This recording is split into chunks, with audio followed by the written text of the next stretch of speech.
salam sehat dan bahagia. Kembali lagi saya Sarah Arni. Saya akan mendemonstrasikan bagaimana cara melakukan uji 3 kelompok data parametrik Kruskal-Wallis. Nah, saya akan mendemonstrasikan, saya masih dengan data yang sama, data yang sebelumnya saya lakukan pengujian uji one way ANOVA. Sebenarnya data ini digunakan untuk menguji karena datanya ini berdistribusi normal, harusnya ini kan menggunakan one way ANOVA.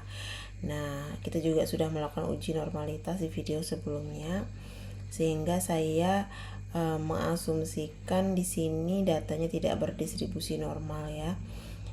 Dimana kita menggunakan menguji melihat apakah terdapat perbedaan yang signifikan antara status sosial ekonomi mahasiswa dengan 3 kategori, yang mampu, kemudian sedang, dan yang prasejahtera.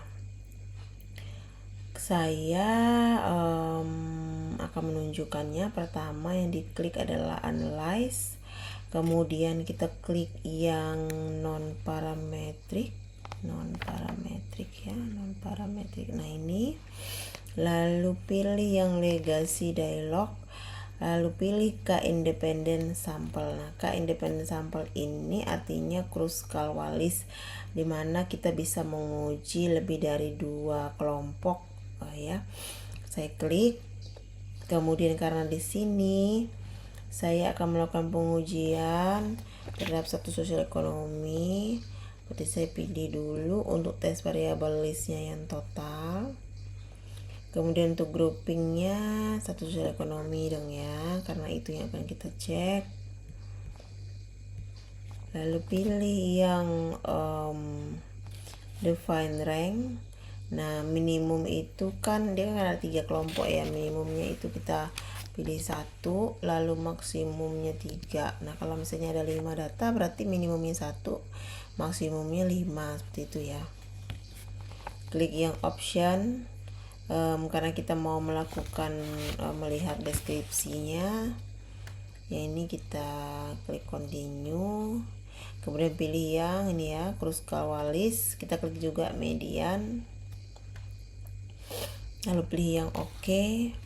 Nah, kita tunggu dulu hasilnya, hasil Kruskal-Wallisnya. Nah, di sini kita lihat mean totalnya itu 52,9213, kemudian data SSE mahasiswanya 2,36, nilai standar deviasinya minimumnya 37, maksimumnya 68. Nah, kita akan melihat data hasil pengolahan Kruskal-Wallis tesnya. Di sini ada 3 kategori, mampu, sedang, dan yang prasejahtera. Kita perhatikan ini jumlah datanya, sampelnya. Ini mean ranknya untuk yang mampu itu 75,22, sedangnya 75,39, sedangkan yang prasejahtera 52,84. Nah, kita lihat di sini yang paling tinggi nilai yang SSE tingkat kategori sedang, dimana nilainya itu 75,39, disusul oleh yang mampu 75,22, dan yang terakhir yang prasejahtera 52,84. Artinya ada perbedaan yang signifikan sebenarnya dari data ini ya, kita bisa melihat sendiri ya. Kita melihat ada perbedaan lah, tapi nggak tahu apakah signifikan atau tidak. Dilihat dari di bawahnya ini ada tes statistiknya. Di sini 0,003. Nah, untuk kita melihat apakah ada signifikan atau tidak, kita lihat dari nilai signifikan di sini 0,003 ini tentu kurang dari 0,05. Artinya ada perbedaan yang signifikan berdasarkan tingkat status sosial ekonomi mahasiswa, seperti itu. Nah, kita cek lagi di bawahnya frekuensi ya. Dari frekuensi ini datanya untuk mampu mediannya 11, sedang 25, prasejahtera 18. Kemudian untuk tes signifikannya, tes statistiknya untuk nilai signifikan di sini 0,004. Nah, sudah jelas sekali ya, ini kurang dari 0,05. Ini sebenarnya sudah menunjukkan bahwa terdapat perbedaan yang signifikan tingkat status sosial ekonomi mahasiswa dengan tingkat atau kemampuan digital literasi mahasiswa untuk 3 kategori ini.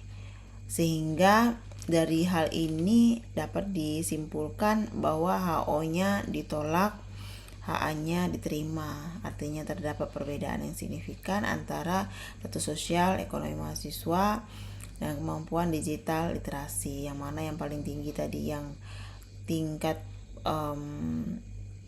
status sosial ekonomi sedang, disusul dengan yang mampu, kemudian yang prasejahtera. Demikian yang dapat saya sampaikan untuk cara kita menganalisis uji Kruskal-Wallis di data yang ada pada kemampuan digital literasi mahasiswa. Semoga mudah dipahami dan dimengerti. Salam sehat dan bahagia untuk kita semua.